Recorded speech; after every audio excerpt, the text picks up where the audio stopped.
ಶಿವಮೊಗ್ಗ ಮಹಾನಗರ ಪಾಲಿಕೆ 1ನೇ ವಾರ್ಡ್ನ KHP press colony, MSK city layout ಸೇರಿದಂತೆ ವಿವಿಧ ಬಡಾವಣೆಗಳ ಪಾರ್ಕ್ಗಳಿಗೆ ಜೂನ್ 17ರ ಬೆಳಗ್ಗೆ ಮಹಾನಗರ ಪಾಲಿಕೆ ಪರಿಸರ ವಿಭಾಗದ ಸಹಾಯಕ ಕಾರ್ಯಪಾಲಕ ಅಭಿಯಂತರರಾದ ಪ್ರಭಾಕರ್ ಹಾಗೂ ಹಿರಿಯ ಆರೋಗ್ಯ ನಿರೀಕ್ಷಕರಾದ ಲೋಹಿತ್ ಅವರು ಭೇಟಿ ಇತ್ತು ಪರಿಶೀಲಿಸಿದರು. ಇದೇ ವೇಳೆ ಗಿಡಗಂಟೆಗಳಿಂದ ಬೆಳೆದುಕೊಂಡಿದ್ದ ಪಾರ್ಕ್ಗಳಲ್ಲಿ ಪಾಲಿಕೆ ಆಡಳಿತದಿಂದ ಕೈಗೊಂಡಿರುವ ಸ್ವಚ್ಛತಾ ಕಾರ್ಯವನ್ನು ವೀಕ್ಷಿಸಿದರು. ಈ ಸಂದರ್ಭದಲ್ಲಿ ಸ್ಥಳೀಯ ಬಡಾವಣೆಗಳ ನಿವಾಸಿಗಳ ಅಹವಾಲು ಆಲಿಸಿದರು.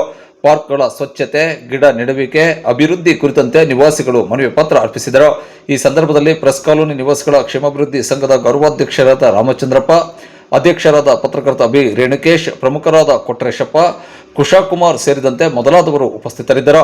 ನಂತರ ಎಡಬ್ಲ್ಯೂ ಪ್ರಭಾಕರ್ ಅವರು ಮಾತನಾಡಿ, ನಾಗರಿಕರ ಸಹಯೋಗದೊಂದಿಗೆ ಪಾರ್ಕ್ಗಳ ಸ್ವಚ್ಛತೆಗೆ ಕ್ರಮ ಕೈಗೊಳ್ಳಲಾಗಿದೆ. ಗಿಡ ನೆಡಲು ಹಾಗೂ ಬೆಳೆಸಲು ಸಹಕಾರ ನೀಡಲಾಗುವುದು. ಹಾಗೆಯೇ ಎಲ್ಲೆಂದರಲ್ಲಿ ಕಸ ಎಸೆಯುವವರ ವಿರುದ್ಧ ಕಾನೂನು ರೀತಿಯ ಕ್ರಮ ಕೈಗೊಳ್ಳಲಾಗುವುದು ಎಂದು ತಿಳಿಸಿದ್ದಾರೆ. ಇರುವ ನಿವಾಸಿಗಳ ಸಹಯೋಗದೊಂದಿಗೆ ಈ ಪಾರ್ಕನ್ನು ನಾವು ಕ್ಲೀನ್ ಮಾಡಿ ಕೊಟ್ಟಿದ್ದೇವೆ. ಅವರ ಸಹಯೋಗ ಕೂಡ ಅತ್ಯಂತ ಅವಶ್ಯಕವಾಗಿರುತ್ತೆ. ಅವ್ರ ಜೊತೆ ಯಾವುದಾದ್ರೂ ನಾವು ಎಲ್ಲ ಪಾರ್ಕ್ಗಳ ಈ ಥರ ಪಾರ್ಕ್ ಈ ಪಾಲಿಕೆ ವ್ಯಾಪ್ತಿಯಲ್ಲಿ ಬರ್ತಕ್ಕಂಥ ಪಾರ್ಕ್ಗಳ ನಿರ್ವಹಣೆಯನ್ನು ಮಾಡ್ತಾ ಇದ್ದೇವೆ. ಅದರ ಜೊತೆಗೆ ತಮ್ಮ ಸಹಕಾರನೂ ಇದ್ದರೆ ಇನ್ನೂ ಪಾರ್ಕ್ಗಳನ್ನು ಹೆಚ್ಚಿನ ನಿರ್ವಹಣೆ ಜವಾಬ್ದಾರಿಯಿಂದ ನಾವು ನಿರ್ವಹಿಸಲು ತಯಾರಿದ್ದೇವೆ ಅಂತ ಹೇಳಿ. ಎಲ್ಲ ಗಿಡ ಹಾಕೋಕ್ಕೂ ಕೂಡ ನಾವು ಸಹಕಾರ ಕೊಟ್ಟು ಮಾಡಿಕೊಡ್ತೇವೆ.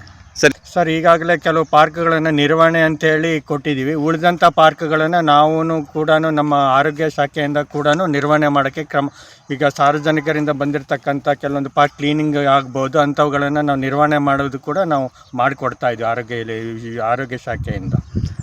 ಈಗೇನು ನಮ್ಮಲ್ಲಿ ಎಲ್ಲ ಕಡೆನೂ ಕೂಡ ನಾವು ಮನೆಗಳಿಂದ ಕಸವನ್ನು ಸಂಗ್ರಹಣೆ ಮಾಡ್ತಾ ಇದ್ದೇವೆ. ಬಟ್ ಕೆಲವೊಂದು ಕಡೆ ಏನಾಗ್ತಾ ಇದೆ ಅಂದರೆ ಒಂದು ವಾಹನಗಳಿಗೆ ಕೊಡದೇ ಕೆಲವು ಕಡೆ ಹಾಕಿಬಿಟ್ಟು ಕ್ಲೀನಿಂಗ್ ಹಾಕ್ಬಿಟ್ಟು ಬ್ಲಾಕ್ ಸ್ಪಾಟ್ಗಳನ್ನು ಕ್ರಿಯೇಟ್ ಮಾಡ್ತಾ ಇದ್ದಾರೆ. ಅದ್ರ ಬಗ್ಗೆ ಸಾರ್ವಜನಿಕರ ಅರಿವನ್ನು ಮೂಡಿಸ್ತೇವೆ. ಇನ್ನು ಮುಂದೆ ಅವರಿಗೆ ಕೂಡ ದಂಡ ಹಾಕುವಂಥ ಒಂದು ಕಾರ್ಯಕ್ರಮ ಕೂಡ ನಾವು ಮಾಡ್ತೇವೆ. ಸರ್, ನನ್ನ ಹೆಸರು ಪ್ರಭಾಕರ್, ಸಹಾಯಕ ಕಾರ್ಯಪಾಲಕ ಅಭಿಯಂತರ ಪರಿಸರ ಮಹಾನಗರ ಪಾಲಿಕೆ ಶಿವಮೊಗ್ಗ. 1ನೇ ವಾರ್ಡಿನಲ್ಲಿ ಇರ್ತಕ್ಕಂಥ ಹಿರಿಯ ಆರೋಗ್ಯ ನಿರೀಕ್ಷಕಂಥ ಲೋಹಿತ್ ಅಂತ ಹೇಳಿಬಿಟ್ಟು ಇವರು ಕೂಡ ತುಂಬ ಚೆನ್ನಾಗಿ ಎಲ್ಲ ಪಾರ್ಕ್ ಜನರಿಗೆ ಸ್ಪಂದಿಸಿ ಅವರು ಕೂಡ ಈ ಒಂದು ಕಾರ್ಯದಲ್ಲಿ ನಿರತರಾಗಿರ್ತಾರೆ.